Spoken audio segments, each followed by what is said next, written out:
What's up mga kapangga? Andito tayo ngayon sa Santa Barbara, Pangasinan, and we visit the AJ's Bike House and Accessories. Tara, tignan natin at mukhang marami silang nakadisplay na bike ngayon. Mostly mga budget bikes tong nakadisplay and with a reasonable price at saka maganda at maraming selection na brand.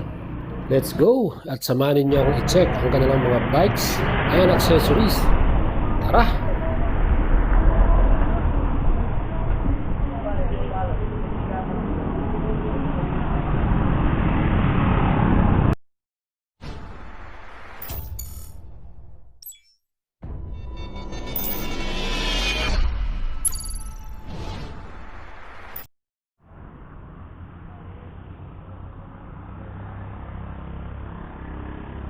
Dito po si Ma'am Rochelle, yung ating branch manager ng kanilang bike dito.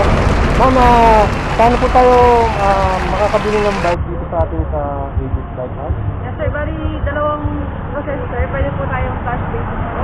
Cash basis. Yes sir. And ano po yung isa pa nga? Pwede rin tayo sir via installment. Installment. So meron tayo Pwede dito rin tayo sa installment sir via home credit po tayo. via home credit. So guys, in-invite ko po kayo dito na bumisita sa Santa Barbara branch sa AJ's Bike Shop. Meron po silang 2 times of may cash and installment. Ma'am, pag installment, ano po yung requirement nila? Para sa installment sir, kahit dalawang ID lang po. Minimum of 2 valid IDs, government IDs po. Tapos 43% down payment po tayo. 43% on down payment. So, ibig sabihin, kung ang price ng bike ay 10,000, Average tayo sir ng 4,000 to 4,500 po. 4,000 to 5,000 pesos. Yun po yung mga nire-rating ninyo. Pag po kayo kukuha ng installment via home credit guys. So, dito sa AJ's Bike Shop sa Santa Barbara, marami po silang available na stock and you can check it out. So, hanapin nyo lang po si Ma'am Rochelle, ang kanilang branch manager here at Santa Barbara AJ's Bike Shop. So guys, thank you very much. Abangan nyo po yung magiging video natin. Okay na kita. Here guys, nandito yung mga budget bikes nila and makikita nyo naman yung difference ng kanilang mga prices. Merong 8,000, may 9,000, may 10,000 and then meron pang mas mahal ng konti, siguro yung mga 14,000.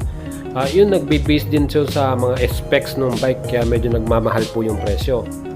Ito, meron din silang folded bikes.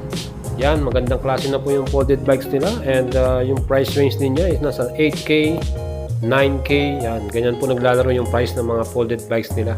So quality din po yung kanyang specs ng bike. Maganda, quality yung color, yung brakes, yan. So here at AJ's Bike House and Accessories, panalo po ang pagbili niyo ng bike because lahat po ng mga bike nila pag binili niyo ay meron pong 1-year warranty guys. 1-year warranty, ibig sabihin pagka gusto nyo pong maintenance, yun, pwede po nilang libre po yun, free maintenance po. And then isa pa sa pinaka the best na meron sila na in-offer pagka bumili ka ng bike ay yung kanilang freebies guys. Meron po silang 1,500 worth of freebies. Okay, mamaya pakita ko po sa inyo yung mga freebies na ito. Again, tingnan natin yung mga accessories na binibenta nila. Here you can see seat post, yan, different colors ng seat post, Trubative brand. Meron din silang mga front fork suspension, yan, mga tires, then yan, handlebars. Marami silang klase ng handlebars, different colors, stem, alloy stem, yan, maganda rin po yan. And all accessories meron sila sir. Meron silang mga yan, mga lights, front lights, rear lights, sa mga tunog mayaman na hubs dyan. Meron din silang mga accessories na kagaya ng gloves, so half finger gloves, yan, protection para sa ating kamay, and a lot of different kinds of helmets guys. Again, napaka-importante po ng helmet kung bago po kayo sa pagbabike. I really advise na bumili po kayo ng helmet pag kayo po ay bibili. So guys, yan, nakita nyo lahat yung mga accessories nila na available here at AJ's Bike House and Accessories sa kanilang branch sa Santa Barbara, Pangasinan. You can check it out and visit their branch. again, kung bago kayo sa aking channel, please subscribe, please like and comment, and click notification bell for your future uploads.